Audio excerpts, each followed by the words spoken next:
నమస్కారం NSTV news కి స్వాగతం. నా పేరు సంధ్య. ముందుగా వార్తల్లోని ముఖ్యాంశాలు.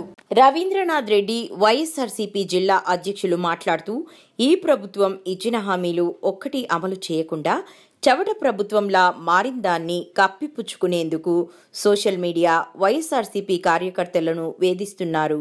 బూడిద పంచాయతీ కూడా ముఖ్యమంత్రి స్థాయిలో పంచాయతీ చేయాల్సిన దుస్థితిపై యాష్ రవాణా విషయంలోనూ సీఎంఓలో పంచాయతీ చేస్తున్నారు. వాళ్లు దోచుకునేందుకు కూడా ఇలా పంచాయతీలు చేసి మరీ పంచుతున్నారు. ఇసుక కూడా అంతే. బెంగళూరు, చెన్నై వంటి నగరాలకు కూడా తరలిస్తున్నారు. అసలు వ్యవస్థ అనేది ఉందా? 5-6 రోజులుగా బూడిద పంచాయతీ కోసం పోలీసులంతా ఆర్టీపీపీ వద్ద కాపలా కాస్తున్నారు. వేరే జిల్లాల నుంచి దండయాత్రకు వస్తుంటే లా అండ్ ఆర్డర్ని కంట్రోల్ చేయలేకపోతున్నారు.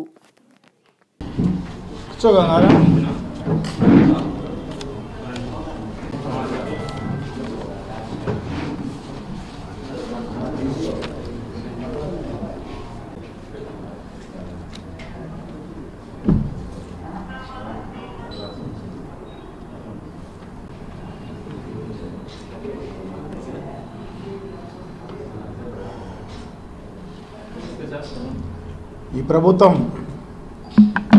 అధికారంలోకి వచ్చి దాదాపు 6-7 నెలల కాలం పూర్తి అయిపోయింది. ఇచ్చిన హామీలు ఒకటి అమలు చేయకుండా మేనిఫెస్టోలో చెప్పినట్టు మేనిఫెస్టోలో ఏమో ఘనంగా చెప్పడం జరిగింది. అమలు చేయలేని చవట ప్రభుత్వంలాగా ఉన్న పరిస్థితి. సో ఈ చవట ప్రభుత్వానికి కప్పిపుచ్చుకునేదానికి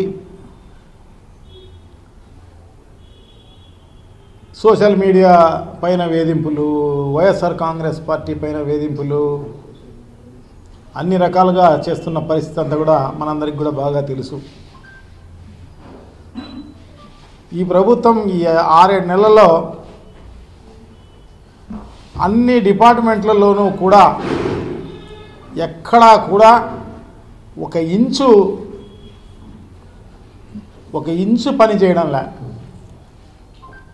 రెవెన్యూ డిపార్ట్మెంట్ పనులు చేయడంలే.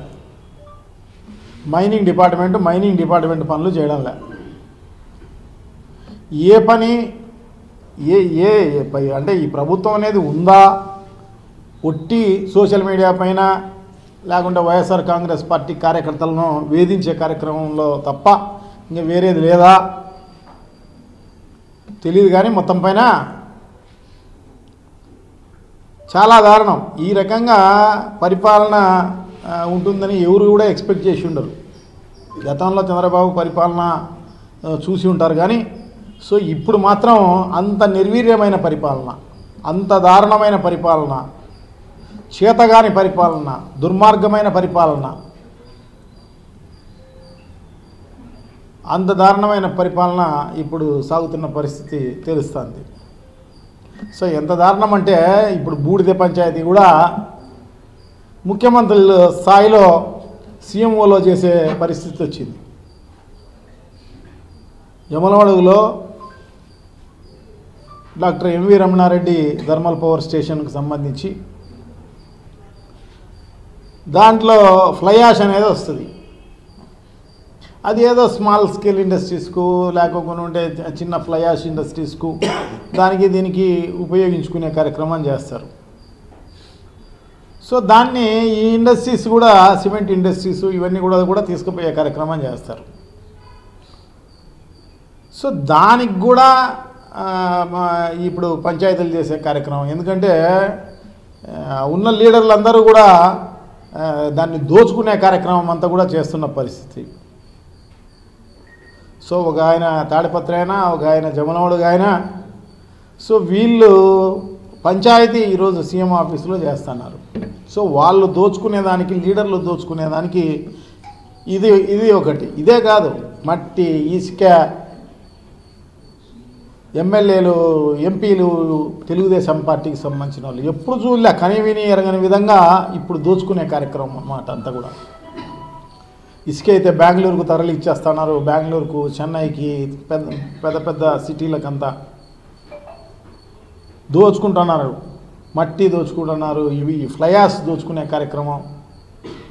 సో వాళ్ళ సొంత లాభానికి, సొంతంగా దోచుకునేదానికి వైషమ్యాలు వస్తే అంటే దాంట్లో కూడా మళ్ళీ పోటీ అన్నమాట.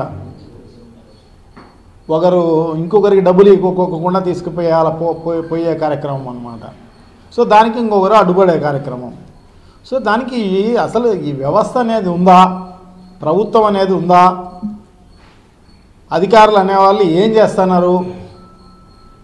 సో దాదాపు 5-6 రోజులుగా డిఎస్పీ అక్కడే ఉన్నాడు, మొత్తం జిల్లాలో ఉన్న సిఐలు అక్కడే ఉన్నారు, ఎస్ఐలు అక్కడే ఉన్నారు, పోలీసులు కొన్ని వందల మంది పోలీసులు ఉన్నారు. ఆ లా అండ్ ఆర్డర్ కంట్రోల్ చేసేదానికి ఎందుకు ఇంతమంది ఇన్ని రోజులు ఊరికి కాపలా కాసే కార్యక్రమం చేస్తున్నారు అంతే. ఒకరు వేరే జిల్లా నుంచే దండయాత్రకు వస్తే మరి లా అండ్ ఆర్డర్ అనేది ఉందా అనేది ఆలోచన చేసుకోవాలి. మరి లోకల్ వీళ్ళు కట్టడి చేసే కార్యక్రమం చేయలేరా? సో దాన్ని ఇప్పుడు సీఎం ఆఫీస్లో పంచాయతీ చేసే కార్యక్రమం చేస్తాను అన్నమాట. అంటే వేరే ఈ ప్రజలకు సంబంధించిన సమస్యలు ఇవన్నీ మనకు పట్టే కార్యక్రమం లే అన్నమాట. సో ఇవన్నీ అన్నమాట. సో ఇది అదే కాదు, ఇప్పుడు రైతులకు సంబంధించి కూడా నిజంగా కూడా చాలా ఇబ్బందులు పాలైపోతున్నారు. రైతులకు సంబంధించి కరెక్ట్ టైంలో ఇత్తనాలు ఇవ్వడం లేదు, ఎరువులు ఇవ్వడం లేదు, ఏమీ సకాలంలో ఇచ్చిన పరిస్థితి లేదు. సో అదే కాకోకుండా ఇప్పుడు శ్రీశైలంకి సంబంధించి కూడా వాటర్ మొత్తము పవర్కు తయారు చేసుకునేదానికి తెలంగాణ ఒక పక్క, ఆంధ్రప్రదేశ్ ఒక పక్క. 35,000 క్యూసెక్కులు ప్రతిరోజు తెలంగాణ వాళ్ళు, ఈ పక్క ఆంధ్రాకి సంబంధించిన పవర్ ప్లాంట్లో దాంట్లో దాదాపు 28,000 క్యూసెక్కులు దాంట్లో వాడుకునే కార్యక్రమం చేసి కిందికి నీళ్ళు సముద్రం పాలు చేసే కార్యక్రమం చేస్తాను అన్నమాట. సో ఎందుకంటే ఇప్పుడు మామూలుగానే తుఫాన్లు వచ్చి ఖరీఫ్ అనేది మామూలుగానే